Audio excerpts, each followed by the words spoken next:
मत्ती अध्याय 26। जब यीशु ये सब बातें कह चुका तो अपने चेलों से कहने लगा, तुम जानते हो कि 2 दिन के बाद फसह का पर्व होगा और मनुष्य का पुत्र क्रूस पर चढ़ाए जाने के लिए पकड़वाया जाएगा। महायाजक और प्रजा के पुरीनय का नाम काइफा नाम महायाजक के आंगन में इकट्ठा हुए और आपस में विचार करने लगे कि यीशु को छल से पकड़कर मार डालें। परंतु वे कहते थे कि पर्व के समय नहीं, कहीं ऐसा ना हो कि लोगों में बलवा मच जाए। जब यीशु बेतनिय्याह में शमौन कोढ़ी के घर में था तो एक स्त्री संगमरमर के पात्र में बहुमोल इत्र लेकर उसके पास आई और जब वह भोजन करने बैठा था तो उसके सिर पर उड़ेल दिया। यह देखकर उसके चेले रिसियाए और कहने लगे, इसका क्यों सत्यानाश किया गया? यह तो अच्छे दाम पर बिककर कंगालों को बांटा जा सकता था। यह जानकर यीशु ने उनसे कहा, स्त्री को क्यों सताते हो? उसने मेरे साथ भलाई की है। कंगाल तुम्हारे साथ सदा रहते हैं, परंतु मैं तुम्हारे साथ सदैव न रहूँगा। उसने मेरी देह पर जो यह इत्र उड़ेला है वह मेरे गाड़े जाने के लिए किया है। मैं तुमसे सच कहता हूँ कि सारे जगत में जहाँ कहीं यह सुसमाचार प्रचार किया जाएगा, वहाँ उसके इस काम का वर्णन भी उसके स्मरण में किया जाएगा। तब यहूदा इस्करियोती नाम 12 चेलों में से एक ने महायाजकों के पास जाकर कहा, यदि मैं उसे तुम्हारे हाथ पकड़वा दूं, तो मुझे क्या दोगे? उन्होंने उसे 30 चांदी के सिक्के तौल कर दे दिए और वह उसी समय से उसे पकड़वाने का अवसर ढूंढने लगा। अख़मीरी रोटी के पहले दिन चेले यीशु के पास आकर पूछने लगे, तू कहाँ चाहता है कि हम तेरे लिए फसह खाने की तैयारी करें? उसने कहा, नगर में फुलाने के पास जाकर उससे कहो कि गुरु कहता है कि मेरा समय निकट है। मैं अपने चेलों के साथ तेरे यहाँ पर्व मनाऊंगा। सो चेलों ने यीशु की आज्ञा मानी और फसह तैयार किया। जब सांझ हुई तो वह 12 के साथ भोजन करने के लिए बैठा।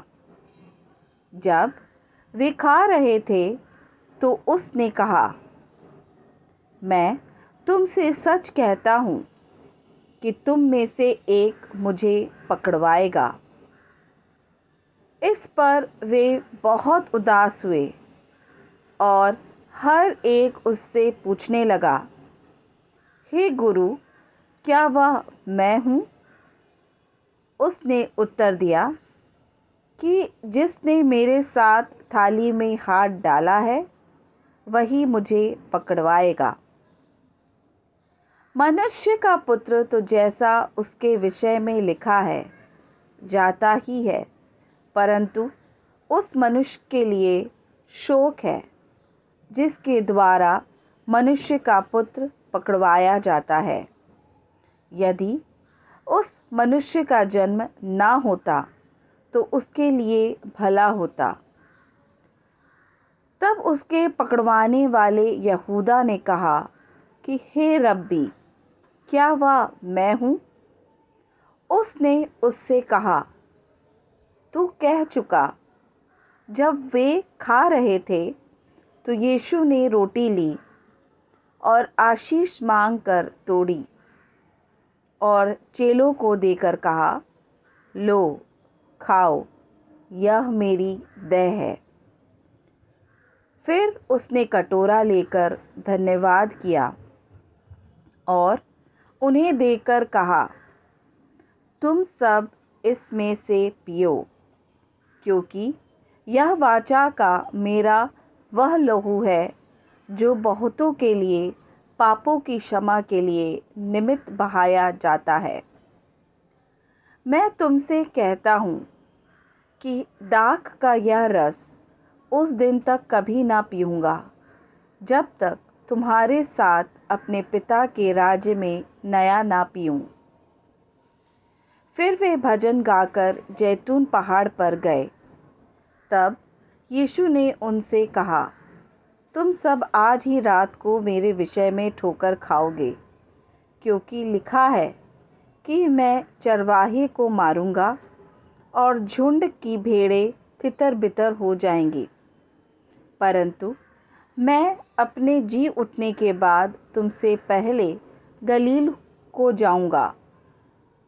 इस पर पतरस ने उससे कहा, यदि सब तेरे विषय में ठोकर खाए तो खाएं, परंतु मैं कभी भी ठोकर ना खाऊंगा।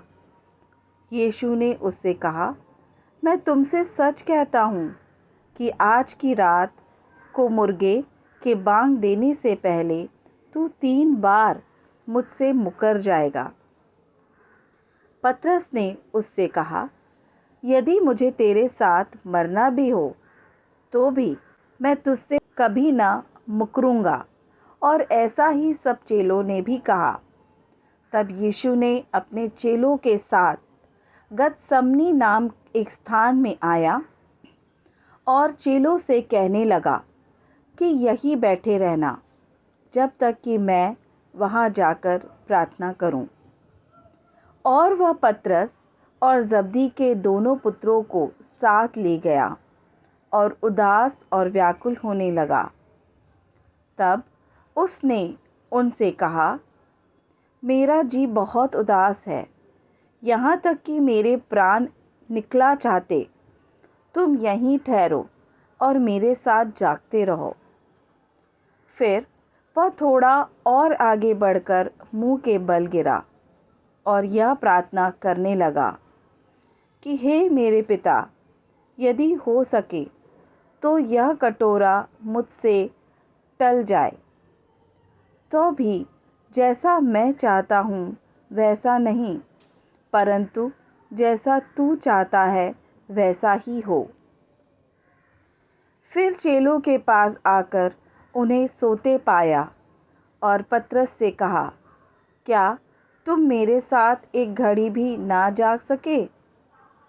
जागते रहो और प्रार्थना करते रहो कि तुम परीक्षा में ना पड़ो।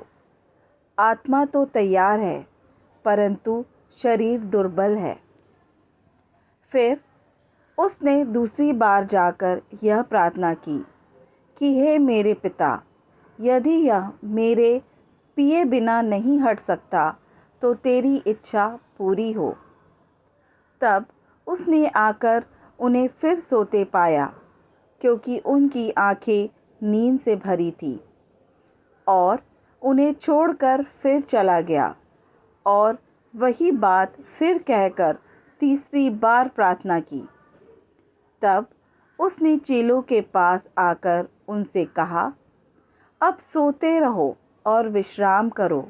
देखो, घड़ी आ पहुंची है और मनुष्य का पुत्र पापियों के हाथ पकड़वाया जाता है।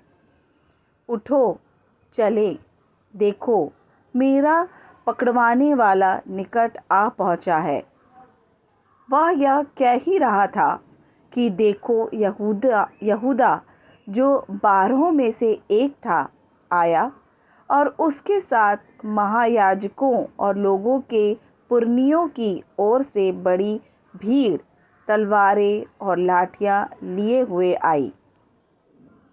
उसके पकड़वाने वाले ने उन्हें यह पता दिया था कि जिसको मैं चूम लूँ वही है, उसे पकड़ लेना। और तुरंत यीशु के पास आकर कहा, हे रब्बी नमस्कार, और उसको बहुत चूमा।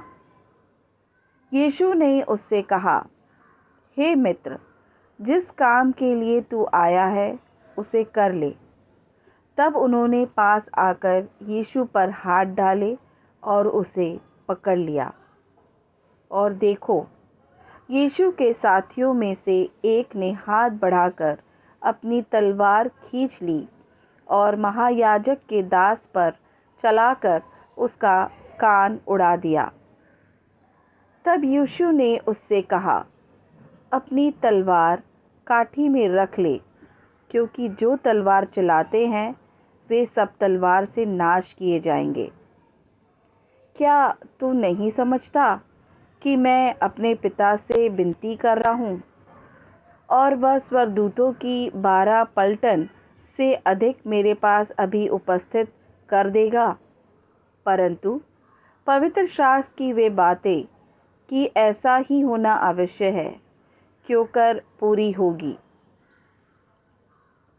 उसी घड़ी यीशु ने भीड़ से कहा, क्या तुम तलवारें और लाठियाँ लेकर मुझे डाकू के समान पकड़ने के लिए निकले हो? मैं हर दिन मंदिर में बैठकर उपदेश दिया करता था और तुमने मुझे नहीं पकड़ा। परंतु यह सब इसलिए हुआ है कि भविष्यद्वक्ताओं के वचन के पूरे हो। तब सब चेले उसे छोड़कर भाग गए। और यीशु के पकड़ने वाले उसको काइफा नाम महायाजक के पास ले गए, जहाँ शास्त्री और पुरनिये इकट्ठे हुए थे। और पतरस दूर से उसके पीछे पीछे महायाजक के आंगन तक गया और भीतर जाकर अंत देखने को प्यादों के साथ बैठ गया। महायाजक और सारी महासभा यीशु को मार डालने के लिए उसके विरोध में झूठी गवाही की खोज में थे, परंतु बहुत से झूठे गवाहों के आने पर भी ना पाई। अंत में 2 जनों ने आकर कहा कि उसने कहा है कि मैं परमेश्वर के मंदिर को ढा सकता हूँ और उसे 3 दिन में बना सकता हूँ। तब महायाजक ने खड़े होकर उससे कहा, क्या तू कोई उत्तर नहीं देता? ये लोग तेरे विरोध में क्या गवाही देते हैं? परंतु यीशु चुप रहा। महायाजक ने उससे कहा, मैं तुझे जीवते परमेश्वर की शपथ देता हूँ कि यदि तू परमेश्वर का पुत्र मसीह है तो हमसे कह दे। यीशु ने उससे कहा, तूने आप ही कह दिया, वरन मैं तुमसे यह भी कहता हूँ कि अब से तुम मनुष्य के पुत्र को सर्वशक्तिमान की दाहिनी ओर बैठे और आकाश के बादलों पर आते देखोगे। तब महायाजक ने अपने वस्त्र फाड़कर कहा, इसने परमेश्वर की निंदा की है। अब हमें गवाहों का क्या प्रयोजन? देखो, तुमने अभी यह निंदा सुनी है, तुम क्या समझते हो? उन्होंने उत्तर दिया, यह वध होने के योग्य है। तब उन्होंने उसके मुंह पर थूका और उसे घूंसे मारे। औरों ने थप्पड़ मार के कहा, हे मसीह, हमसे भविष्यवाणी करके कह कि किस ने तुझे मारा? और पतरस बाहर आंगन में बैठा हुआ था कि एक लौंडी ने उसके पास आकर कहा, तू भी यीशु गलीली के साथ था? उसने सबके सामने यह कहकर इनकार किया और कहा, मैं नहीं जानता तू क्या कह रही है। जब वह बाहर डेवढ़ी में चला गया तो दूसरी ने उसे देखकर उनसे जो वहाँ थे कहा, यह भी तो यीशु नासरी के साथ था।